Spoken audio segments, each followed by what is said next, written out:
છેલ્લા 4 દિવસ દરમિયાન ગુજરાતમાં ત્રીજી વાર શાંતિ ડહોળવાના પ્રયાસ થયો છે। 8 સપ્ટેમ્બર સુરતમાં ગણેશ પંડાલમાં પથ્થરો મારવાનો અને વડોદરામાં ગણેશ ઉત્સવની વચ્ચે ધાર્મિક ઝંડા લગાવવાના વિવાદ સામે આવ્યા છે। તારીખ 10 સપ્ટેમ્બરને મોડી રાત્રે એટલે કે 11 સપ્ટેમ્બર ભરૂચમાં ધાર્મિક ઝંડા લગાવવા બાબતે બે કોમના ટોળા સામે આવી જતા મામલો તંગ બન્યો હતો। જોકે પોલીસ તાત્કાલિક ઘટનાસ્થળે પહોંચી જતા સ્થિતિ તુરંત જ કાબૂમાં લીધી હતી। આ મામલે પોલીસે 20 લોકોના નામ સહિત ટોળા સામે ફરિયાદ નોંધી સત્તરની ધરપકડ કરી લીધી છે।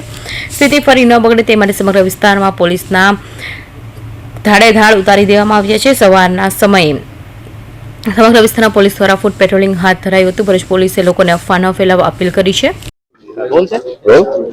ભરૂચ શહેર બી ડિવિઝનમાં અત્યારે સાંજના લગભગ 10:30-11 વાગ્યાની આસપાસ એક મેસેજ મળ્યો પોલીસ કંટ્રોલ રૂમમાં કે બે ટોળા ભેગા થઈ ગયા છે, બે કોમના અલગ અલગ જગ્યાએ, અને વિષય જે આવ્યો એ ઝંડા લગાવવા બાબતનો વિષય ધ્યાન ઉપર આવ્યો હતો। કંટ્રોલમાં મેસેજ આવતા તાત્કાલિક બી ડિવિઝન પોલીસ અને એલસીબી, એસઓજી, ડીવાયએસપી સહિતના તમામ પોલીસ ફોર્સ આ જગ્યા ઉપર આવી ગઈ। આ જગ્યા ઉપર પહેલા ટોળાને વિખેરવામાં આવ્યા। હાલ શાંતિ છે। અહીંયા ગુનો દાખલ કરવાની પ્રક્રિયા ચાલુ છે। જે બનાવે આ ગુનો બની રહ્યો છે એ સંદર્ભે હાલ કાર્યવાહી પોલીસ સ્ટેશનમાં ચાલુ છે। જે લોકો વિરુદ્ધ આક્ષેપ થયા છે તમામને ડિટેન કરવામાં આવ્યા છે। એ દરેકના શું રોલ્સ છે, દરેકની શું જવાબદારી છે, અને જે રેકોર્ડિંગ અમને સીસીટીવી કે વિડીયો મારફતે મળી રહ્યા છે એના આધારે ગુનો દાખલ કરીને આગળની કાર્યવાહી ભરૂચ પોલીસ કરી રહી છે। હાલ અહીંયા માહોલમાં શાંતિ છે।